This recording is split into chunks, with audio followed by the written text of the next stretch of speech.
Hey, listen up. Yeah, we here and we locked in. Let's keep it going all the way to the top 10. We feel the turtle, so it's no other option. Fred and Ryan, just watch them. Let's take it to the max. It's the Shell and Tell. They come with all the facts. It's the Shell and Tell. Let's take it to the max. It's the Shell and Tell. They come with all the facts. It's the Shell and Tell.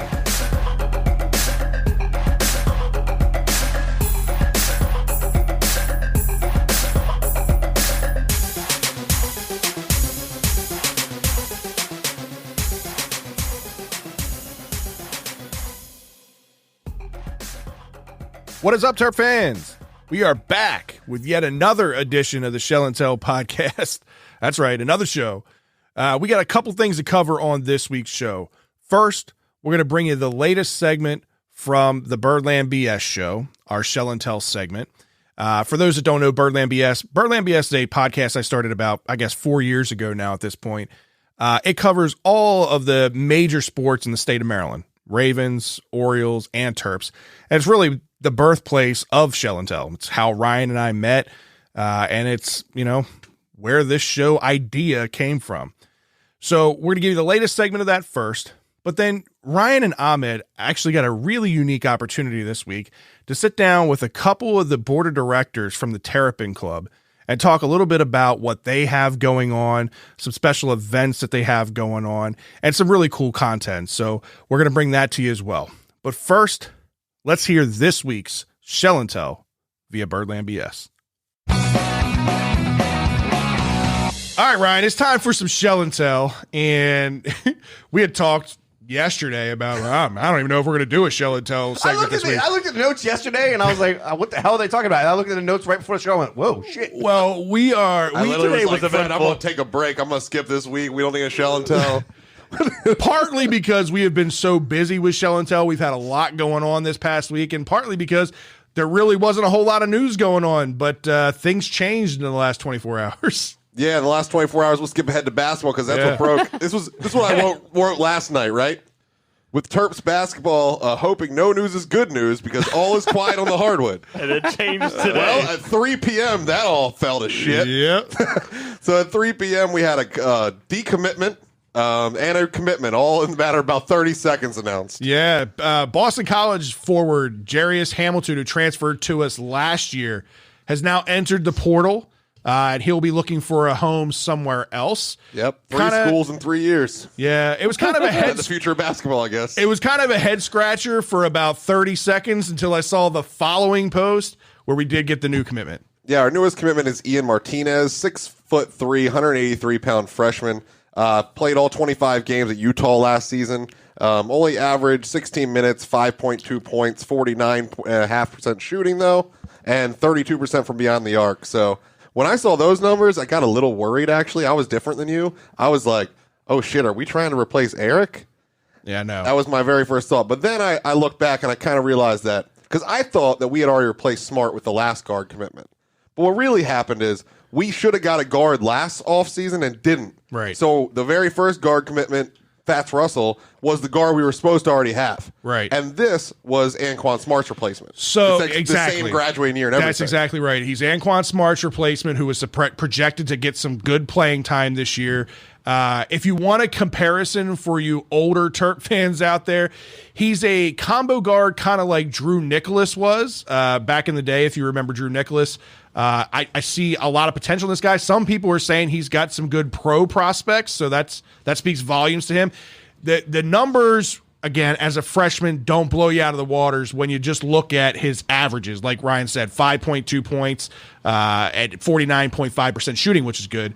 But what you look at is what he did in the last, I want to say it was 10 games of the season. He was a freshman. He developed. Yeah. The last 7 games, 7 out of the last 10 games, I think it was, he averaged between 10 to 15 points in those games. So his career high came in one of his very last games. It was a double overtime loss to USC in the Pac-12 tournament quarterfinals. Right. So in the March tournaments, he had 18 points on 7 for 10 shooting in 30 minutes. Right. So that's pretty good. Again, this gives you that combo guard that primarily going to be a 2 guard, but he does have the ability to handle the ball, so he can play the 1 when needed. Somebody gets into foul trouble, or you're just trying to keep guys fresh. That was our problem this season, was that we had too short of a rotation and that people were getting gassed, especially as we got halfway, 3/4 of the way through the season. Guys just didn't have the energy to keep it up, and this is going to add depth to that. And this is the new basketball. You've got to keep your scholarships right. So if you have people leaving in their after the freshman, after their sophomore, after their junior year, you got to at some point try to get somebody back in that kind of class so that you can keep the record going for the high school guys. You always have spots open to draft them. Or you end up giving a scholarship away to a guy like Reese Mona. Well, yeah, or you. That's exactly last year. We could not find a point guard that wanted to come here, and they're like, all right, well, who deserves it the most? Who works the hardest? Reese, here you go. Exactly. And on the Jarius Hamilton side, Hamilton was a little bit of a disappointment in the sense that I had high expectations for him more as a forward.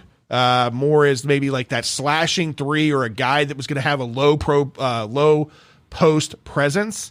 Didn't really turn out to be that way. He was more of a spot shooter, took more threes than I expected.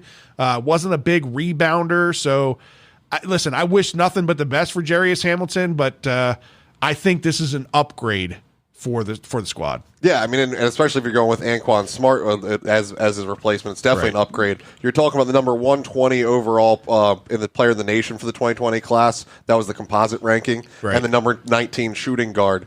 Some places had him as high as number 67 player in high school. So definitely was ranked high beforehand. He chose Utah over Arizona, Arizona State, Ole Miss, and others. So it's not like this is just some guy we're picking up. Even though he only scored 5 points a game, this guy could develop into a real player here. Right. All right, so let's switch over to the football side of things. As we mentioned, it's been a crazy whirlwind of a week for us. I mean, I know you put out the Marty McNair interview that you did with him. Jordan McNair Foundation, yep. Yeah, we just wrapped up an interview yesterday with Terps punter Anthony Pecorella, which was great.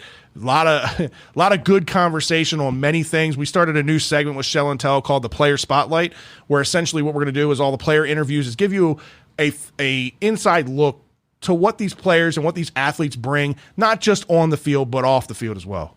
Yeah, I mean, we're kind of established at this point. At first, we were like getting a player interview and going, oh my God, this is the best thing that's ever going to happen. Right. And then we got another one and another one. And we're like, all right, well, we should probably pretend this is going to happen again and break this off so that people can go back and see this and not just find out what the stats were last night. Exactly. Well, I'm excited, man. It's we got the spring game coming up this Saturday.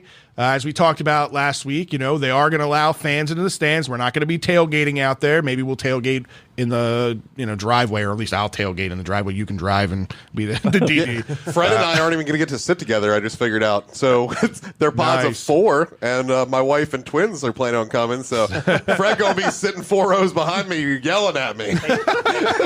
We're big enough that we'll still be able to high five and shit. That's fine. I was going to say, hey, I'll bring me and the kids will come. That way we'll entertain you. There it is. I like it. I might be able to make it. All right. We'll make it a 40% chance of rain. I'm really, really sad. I'm going to be there whether it's pouring torrential downpours.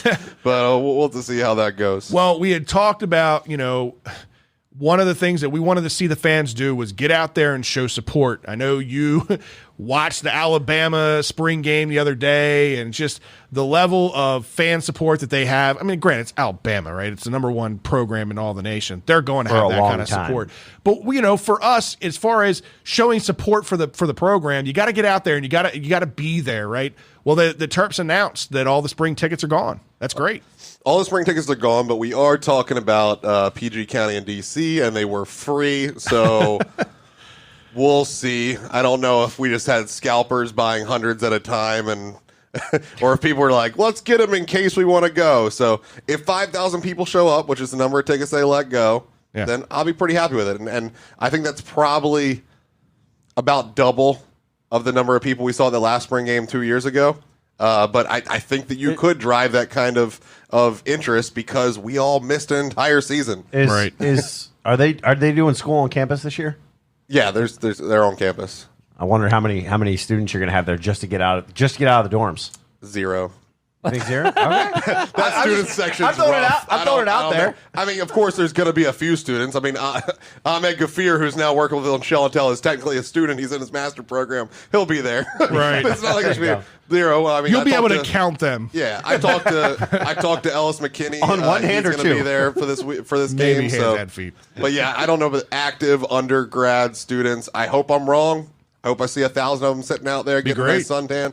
But I just figured maybe they want to get out in the fan base. Right. Well, I wanted to get your take, and Scott, I want your take on this too. So with the spring game coming up and some of the question marks and some of the things, the changes that we've made around this squad, what's an area, Ryan, that you're looking forward to seeing at the spring game the most? I think the biggest thing is what we've always been lacking. It's the offensive line. We're starting to get numbers that look like we have a Big Ten offensive line. So I want to see it in action. Right. We got big boys across the board. Of course, we're still out there looking in that transfer portal to get another tackle, maybe guard, depending on how that works out. But we have large bodies we've brought in over the years that are getting training. Plus, we've got the new offensive line coach. So I'm really looking forward to seeing him like in the moment interact with these guys. They get pulled out, coaching them up for what they did wrong and see how that works. Well, since you stole mine, I'm going to let you steal the thunder here, Scott. What is your most exciting thing for the spring game? I look at the defensive side of the ball. Okay. Right? There were too many games last year that they just could not handle the other side. Northwestern game being one of them. Right. So I'm really curious to see. We thought that Chance Campbell was that leader on that defensive side of the ball. We didn't think he was. He definitely was. And one of the things that I think you got to play. Your buddy Ruben. Can he step up this year? Looks like it. Can he make an impact? I heard him speak in an interview in his press conference for the first time the other day. Another well-spoken kid, knows his shit. And he admits that last year he didn't know, and that's what held him back. Yeah, he right. Very said, candid. I was playing fast, but I didn't grasp it. I didn't understand where I was supposed to be. I've always been able to just do this because I'm better than everyone. Right. And so, and we've talked to a couple people that said he really started to put it together right the last game about last year and has even developed more through the offseason. Right. So he's not just saying he's slowing down; he's actually doing it. Right. So yeah, that's the side of the ball that I'm most curious on because look, I know that you guys talk about the offensive side, and we need to. Defensive side is going to be a question mark to me this year. There are some question marks with not having a leader. If it is Ruben, great. What does our secondary look like? Great. That was what I was just going to bring up. So that's the only thing I'm most confident. Well, no, I'm sorry. Wide receivers is the thing I'm most confident in, except for the fact that we only have one quarterback. So Talia has to stay healthy for me to be confident in them. Right. The defensive backs are going to be good no matter what. You got Nick Cross very well. This could be his last season here. He could be an NFL draft pick next year. Let's see how that works out. Last year, didn't quite shine as much as his freshman year, but I think it's just that weird. He didn't get much help from some of the DBs that were out there. Well, you had Trebe Still, who was the best freshman I've ever seen come through there. So that's a big thing. Jacorian Bennett's on the other side. Played great. Our defensive backs is probably overall, it's the best I've seen. We've had plenty of NFL caliber defensive backs play through there, but it's always been like one at a time. Well, before you guys steal all the position groups, and I don't have anything left to talk about, I'm not going to take the Ahmed easy cop out and go wide receivers. Oh. I'm going to go with a position that's near and dear to my heart, position that I played, tight end. And the reason I say that is because tight end was an area of dire need last year, an area that we were super thin, that we had defensive linemen switching over to tight end to just fill a role. Like, we were all over the place, tight end position. We get Chigakonkwo back from injury last year, which all reports that you're hearing right now is that he's looked great so far in camp. That adds a whole other dimension, I think, to this offense, having a true – and he's a two-way tight end. He's a good blocking tight end. He's a good receiving tight end. Having him out there, we've got a cluster of young freshman tight ends coming in this year, one of which, baby Gronk, CJ Dupree, kid who's bench pressing buses and squatting houses. This kid looks like the real deal athletically. I haven't seen him on the football field other than what I've seen as far as like his high school tape and all that. And it's looked great. But I'm excited to see him. Corey Dutches, another guy. He's a little small, I think, for the position, but hearing great things from Ahmed. His athleticism and his ability to go up and get the 50-50 balls, his strength could put him into the two tight end sets with Chig and not rush CJ Dupree out on the field too soon. So I think the tight end position group is going to be interesting to watch, not just at the spring game, I think all year. And let's not gloss over Chig. I mean, we were very excited for what he could bring last year, and then he had wow, of course I messed it up. Cardiomyositis related to COVID last year and ended up missing the whole year. He's supposedly in good shape. He's got it under control out there on the field. So I hope that he can not miss a beat and be out there with the boys. And really, they seem really excited that extra wrinkle because we had no tight end. That's what I'm saying. Year. Zero. Nothing. We threw the ball to him 3 times. It bounced off like a brick house, and Locks was like, take all those plays out. Think of how good that wide receiver core played last year without having that pass catching threat out there. A guy over the middle that can, all that's going to do is take some of the pressure and some of the double coverages off those elite wide receivers. Who everything again? I don't want to hop on the hype train with the wide receivers because it's ridiculous the amount of talent that they have there. But everything that we've heard about Dante Demas, when you just think like he can't get any better, he's gotten better. I mean, a lot of people said that he could potentially go pro last year. Thank God he didn't. Final ride here as a Terp, and I'm for it. Put him, that Batman and Robin out there with him and Rock, and then you've got so many other options. I mean, you could literally pick a rabbit out of the hat, a name out of the hat, and throw them out there, and all these wide receivers are going to be talented. So, question on that front for the two of you, right? Last year, one of the knocks, especially as we got later in the year, was that the Terps were becoming predictable on the deep ball. Do you think that addition and being able to have that solidified tight end type situation, do you think that opens up more deep balls and allows you to become less predictable with that, to be able to get those deep balls because the guy's open? Because tight ends run a lot of underneath routes. They run a lot of things over the middle. So all that's going to do is pull some of the coverage into the middle of the field, which then will give you the top end of your defense. Right. So yes, I where think these guys are burners, 100%. At that point. So yeah, I mean Dante Demas was pretty much their deep threat, but I mean you did have Jashawn Jones. Rack didn't really catch many deep balls. Just caught balls in space and then took it to the house. 5 yard slants 80 yards at a time. That was just what he does. He did it twice against Penn State. They look mirror images of each other. It was the exact same play. It was back to back. Yeah. I'm just really happy that this year is so different. It's NFL draft week, right? Yeah. We were talking about maybe having one guy drafted. Right. This year, without even having a breakout of somebody unexpected, we are going to probably lose 3 underclassmen. Well, I guess Demas is not technically underclassmen, but Demas is getting drafted unless he just blows out both knees in some horrific accident. You better knock on wood. Yeah. She's just making the camera have a seizure. They knew. We got Jalen Duncan who's leaving early. Yeah. And, I mean, everything Ahmed says, we better get used to this being his last year. He looks great. He's going to be drafted. And you got Nick Cross. And then looking a year ahead, you got Ruben, you got Still, you got people that are definitely considered right now. We didn't even think about Jake Funk last year. Right. He was a breakout that got there. So there was a little bit of talk about Shaq Barrett.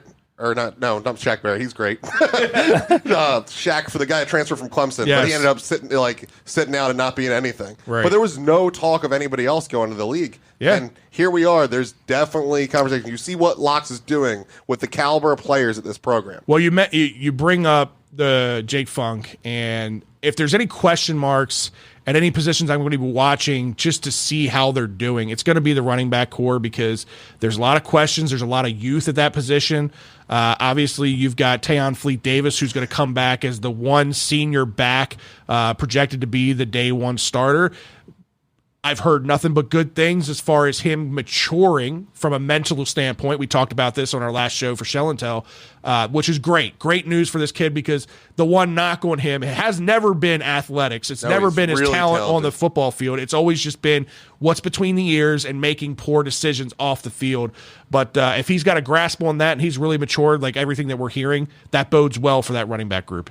Yeah, it absolutely does. And then you look at the young boys, you got Penny Boone, Isaiah Jacobs, trying to figure out if anybody grabs hold of a spot before we reload in fall. Because we have 3 freshman running backs coming in, Antoine Littleton, Roman Henby, and McDonald all coming in here.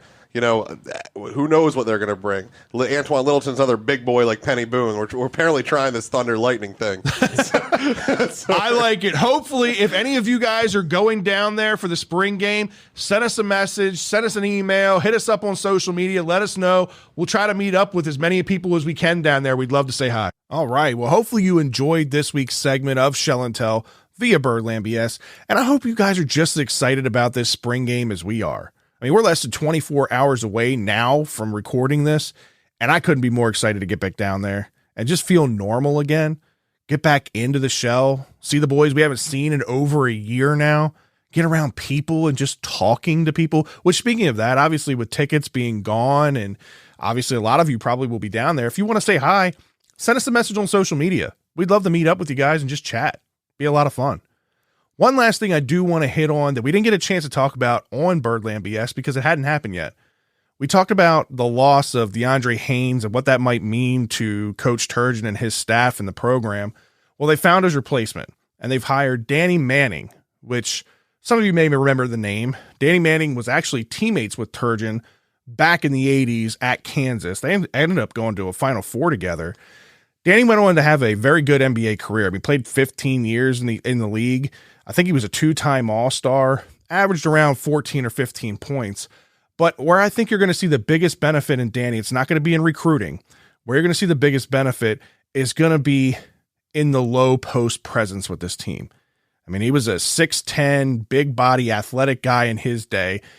So he knows a thing or two about playing in the post. And we've got some new guys coming in, some freshmen. We got the transfer coming in from Georgetown. If he can help elevate their game another step, that's a win-win for us. I mean, that's been one of our biggest struggles in recent years, has been our low post presence. So I think that was a smart move, a calculated move, and I'm excited about it. So the next thing I'd like to bring up is, we talked about it earlier. We have a 2-part segment. We had the Birdland BS show, and then we had Ryan and Ahmed having a unique opportunity to sit down with a couple of board of directors from the Terrapin Club. And they got to chat about a lot of things. So without further ado, here's Ahmed. All right. So today is Thursday, April 22nd. And on this week's episode of Shell and Tell, we'll have Mike Farrell and Matt Monroe joining us for the show. Guys, appreciate you taking some time with us. Absolutely. Appreciate the great to be on here. Absolutely. And obviously Maryland this weekend will host their spring game. The allotted 5,000 tickets have been sold rather quickly, Dad. And Mike, just kind of with fans excited to return back to the Shell to see Maryland in year 3 under Mike Loxley. I guess, what kind of feedback has Terrapin Club received when it comes to these season ticket sales? And I guess, have you guys seen that excitement kind of trickle through so far? I'll let Matt handle that one. Yeah, I can handle that one. That's right up my alley. So yeah, it's been tremendous. I think that, a lot of people are really seeking the opportunity to come back to a stadium, come back for some live entertainment. And we were able to have some fans at our most recent lacrosse games against Penn State and against Ohio State, had some good crowds. And so we still have to, keep people physically distant, but we're gonna have people in the upper deck, which I don't think has ever happened for a spring game. So really excited, and I think our fans and our season ticket holders are raring to go and trying to get a sneak preview of what to look for in the fall. Yeah, I think people have taken for granted, the fact they can just keep going to these events, that they're just going to be there. And they're like, well, this game's not the biggest thing in the world, I'll skip it. But I don't think you're going to see that anymore. Like, I want to go to any and all events possible for the rest of my life. Yeah, I mean, it's been it's been over a year where most people have had the opportunity to watch a live sporting event or a live large scale event like that. So I agree. There's gonna be a segment of people that are gonna wait for the protocols to be a little bit better than what they are now and some of the guidance out there. But I think for the most part, you're really seeing, especially the sports fans, they want to get back to watching live sports. Yeah, no, exactly. And like you said, a lot of fans were able to take advantage of those tickets, and you definitely starting to see that excitement with that first opportunity to kind of get back in the Shell, or not the first, one of the first opportunities to get back in the Shell. I guess, for in terms of Terrapin Club and for prospective Terrapin Club members, I guess what kind of specials or what kind of packages can they kind of look at to kind of take advantage of some of the perks that you guys are offering right now? Yeah, absolutely. It's interesting. This is our this 75th year of the Terrapin Club. So it started in 1946, believe it or not. And for those that don't know, it's the scholarship arm for our athletic department. So we raise scholarships to support all of our student athletes, over 500. So any money that comes in through the Terrapin Club, whether it be for seating or parking benefits, and or those that are just giving philanthropic gifts, go 100% to support those scholarships. So really important stuff. And it's really the only way that we can succeed as an athletic department is to drive those donations up. But this year with the 75th year, in addition to some things that we were already looking at prior, we've came up with really 3 cool new benefits that we've offered our members. One is we're getting ready to offer it here upcoming in the fall. 2 are already underway, so I'll kind of speak to that a little bit. And then Mike is the true expert, and one of them has been running the show on our Terrapin Club Plus. So I'll have him speak definitely on that. But the 3 benefits, one is a quarterly magazine that we're doing, and it's called One Maryland. So it kind of features stories of perseverance, cool either current student athletes, former student athletes, coaches, that sort of thing. Goes really deep into the heart of some of the stuff that we have and access to with all of the great athletes that we have, all the great coaches in our facilities and all that we have. So that's a quarterly magazine that's driven to members only. We're actually getting ready to send out the one that's coming up in May. That'll be a nice feature. And then Backstage Pass, which is something that we've looked at for about 1.5 years now, and something that we actually were going to roll out last summer, but we're unable to due to COVID. But Backstage Pass is kind of like an experience-based platform to where only Terrapin Club members will have the opportunity to get these unique experiences that you can't necessarily find anywhere else. So that could be anything from, being able to go to a practice, being able to, be on the field prior to the game or sit on the bench, during warmups, those types of things that you can only have access to by being a member. So we're really excited. We're going to roll that out here in the fall. Starting with football and some of the things that we'll be able to do. So that is another thing that's pretty unique to college athletics. I think a couple schools are doing it, but something that we're kind of on the forefront of. And the one thing that we're doing, and then I'll let Mike chime in here, that really I think is unique to college athletics is our Terrapin Club Plus, which is our online streaming platform. We have 5 great new shows, and it's kind of the Netflix. We're calling it the Netflix for Terps. So you have to have access again, by being a Terrapin Club member at our $135 level in order to have kind of access to that platform. So I'll let Mike kind of speak more to that, typically about what our show is and what we're producing there. Yeah, sure, Matt. Nice intro to Terrapin Club Plus. Appreciate it. I saw you being bashful there when he mentioned you the Netflix of the Terrapins. I saw you smirking a little bit. Yeah, I love it, and I appreciate that the reference point to Netflix, but to me, it's a little bit more like Amazon Prime, right? You've got this this opportunity to donate and support our student athletes, and that's really the driving force behind it, right? Just like Amazon is the driving force behind Prime, and then you have a lot of these other sort of subsidiaries that you also get as a benefit because you're a Prime member. And so because you've joined and because you've supported our student athletes, now you're going to get access to, like what Matt was talking about, opportunities within Backstage Pass. You're going to get that quarterly magazine, which is really well done. And our communications team has done an unbelievable job of putting together really interesting stories and going into deep dives on some of our student athletes and the history of our athletic department. And then in addition to that, just like Prime Video, you get a little video element added into it. So we have 5 different shows that we've been working on. It originated out of the pandemic. What were some ways that we could stay busy while there wasn't anything going on and there were no events to bring our supporters to. And so we created a whole bunch of different outlines. We stuck to one of them.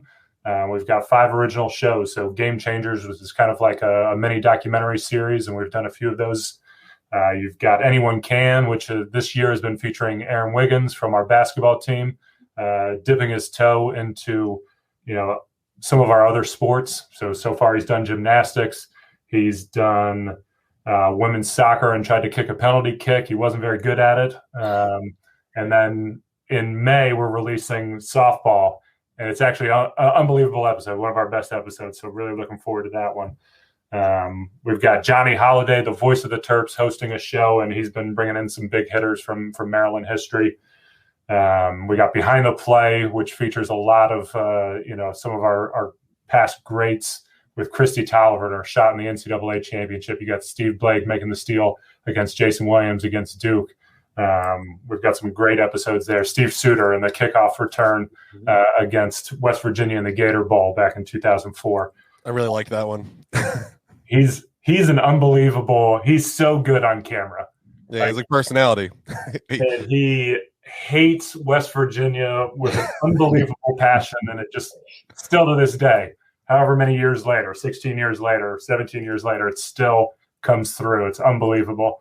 And then we've got one more show, and I can't remember the ones that I've already mentioned, but we've got one more in there too. I just want to let you know it worked. I mean, my family's been season ticket holders for 20 years. I've been season ticket holder myself. I added additional tickets for the last 4 years. And this is the first year I joined the Terrapin Club. I mean, the Terrapin Club Plus was definitely something that got me. As you can see behind me, these cutouts got me. So it's always like these little added benefits is what got my attraction. I mean, when I was very young, my parents took me on my birthday to the senior awards dinner that they had. I don't know if you guys have still done that, pre-pandemic, but many years ago, they paid a very expensive price for me to eat a meal at the senior awards dinner. These are the things that really, I think, drive people to the Terrapin Club. Of course, you want to give out of the goodness of your heart. There are the people that can do that, but it's that larger base of people that just don't have all that expendable money that want to feel like they're getting something back for their addition, whether it's a low cost or no cost when you're just talking about going to a practice. Yeah, absolutely. And some people just want access, right? They want access to, whether it's, our coaches or student athletes, or even just seeing a facility. I mean, some people it's enough just to come in and being able to walk on the court. I mean, for Mike and I, it's kind of second nature, but for others, who don't get that opportunity, right? It's a big deal. It's a really big deal to be able to do that. So. I can't tell you how many times I've tried to convince my wife to do the yoga in Cole Fieldhouse because I'm not going by myself. Yeah. But she's never pulled the trigger, so maybe someday. Yeah, we're gonna do that again. Hopefully, again in the fall if we're able to. Yeah. Very cool. Matt'll go with you. He's got a mat. All right, sounds good. Why not? I want to see the inside of Cole. Let's do it. Yeah, that works out perfectly. And another big perk that I saw was I see Terrapin Club members are able to kind of enjoy discount at local restaurants, which I saw 15% at the Spot Mini down in College Park. So I do think that in addition to the Terrapin Club Plus, the online streaming platform that we talked about, I think there's a lot of very evident perks that joining the Terrapin Club brings in addition to the added access that you receive. Yeah, absolutely. We've really grown that over the past year or so. Again, something that we really like to do with the pandemic and just trying to grow our benefits. And we started out with I think 6 or 7 last year, and now we're close to 50 with different restaurants in and around College Park and the DMV area, and also we've expanded to the Eastern Shore and other restaurants and businesses. So I think it's great. And really, like, our starting membership is $55, and even if you do that membership and you get some of these discounts. Marathon Deli, right? How popular is Marathon? It's a 20% discount for Terrapin Club members there. So if you go to Marathon, 4 or 5 times during the year, it pays for itself. And I know a lot of our fans and our supporters do that when they're in College Park. That's how I join the Terrapin Club, Matt. Just by that Marathon discount. That's right. And I guess kind of with football right around the corner, I know we mentioned, kind of like the special deals and things like that. But I guess, what kind of, fan engagement can fans maybe kind of looking forward to with potentially the fall with things continuing to open back up, any potential in-person events that they're, able to kind of take advantage of? Yeah, absolutely. We've been doing, the Zoom events for a year plus now. We just had one last night with football and Coach Loxley and our new coordinators, Coach Stewart and Coach Enos. And it's something that we're really looking forward to. So we're hoping that later this summer we'll be able to do, we traditionally do our Terps on tour, which we go throughout the state of Maryland, go to Northern Virginia, go to different places. And we kind of bring our coaches to the community and have a pretty cool event. So we are hoping to be able to do that. We still don't know what the protocols and all that, but normally we do that May, June, July, leading into the athletic season. So not sure on when we'll be able to do that, but we're really looking forward to when we can get back out in the community and get our coaches, get our student athletes back out there and have these gatherings of people again, because that's what it's all about, and I think people enjoy that. The donors and the season ticket holders and all that I talk to frequently, they're really, really fired up about getting back to campus or getting back to be able to, see people again. Cause I know people are, at that mindset, a year plus into this. Yeah, I think that we need to do our part to make that happen. I mean, obviously you're seeing 5,000 people spread all throughout a stadium. So you gotta go there, do the right thing, and follow directions with the Terrapin staff in order to show that they can do 10,000 next time and 15,000 after that. So you got to do your part. I went down to opening day just as a spectator. I work right down the street, so I walked down just to see what was going on, and I was kind of amazed that even Pickles across the street was doing a very good job policing and keeping the separation, doing the things needed. But the reason they're doing that is because they want to be allowed to grow further, because right now they're maximizing what they're allowed to by the city and for you guys with the county. So we got to do our own part and let this thing grow organically so we can get back to a full stadium. Yeah, absolutely. I mean, it's definitely a start for us. I mean, when I mentioned, our 2 lacrosse games that we just had, which was great to have, a couple thousand fans there. And, it's a start. We're getting there. I actually heard this morning that the Indianapolis 500, which is, Memorial Day weekend, that they're planning on having all 135,000 people there. So I don't know the validity of that, but that sounds. They're taking out the Alabama spring game. Alabama just had a 47,000 person spring game that was the most attended thing since the pandemic started. So they're definitely going to take out that number. Yeah. Yeah, no, absolutely. And I guess for fans that want to learn more about Terrapin Club and the perks and whatnot, where can they go online to be able to see that? Yeah, absolutely. Our website, we actually we have a Terrapin Club Plus website that's dedicated directly to that. Find out more information on that, umterps.com, /TC Plus. And then we have a Terrapin Club Reinvented website that really kind of covers those 3 benefits, the 3 new benefits that I was talking about earlier with the Backstage Pass, One Maryland and Terrapin Club Plus. But you can go directly to umterps.com, and we have links directly off of there for the Terrapin Club and the new features and benefits that we have. And that's the best way to find out. And then, we can take it from there. But I'm really, I think we're on the preface of some great stuff with the new benefits that we have. And once we're able to, again, kind of do a little bit more in person, it'll even drive it even more. Yeah, I think this new direction is really great. And I'm excited to see where you go with it and excited to take advantage of some of these benefits you guys produce. Yeah. I know fans are definitely appreciative of it. And again, with football right around the corner, I think a lot of fans are interested to see how they can get involved and what they can do. So, Mike, Matt, I definitely appreciate you taking some time and going over this and helping, show Maryland fans what they can do and what they can do to support and what they get out of it with their support. So, greatly appreciate you guys taking some time with us today. Yeah, thanks, guys. Absolutely, guys. Looking forward to seeing you out at a game here sometime soon. Absolutely. We'll be there Saturday, rain or shine. Very good. All right. Well, big thank you again to Mike and Matt for taking the time to sit down with Ryan and Ahmed and talk all things Terrapin Club. Listen, anything we can do to help the program, large or small, just feels really good. So thank you again for taking the time.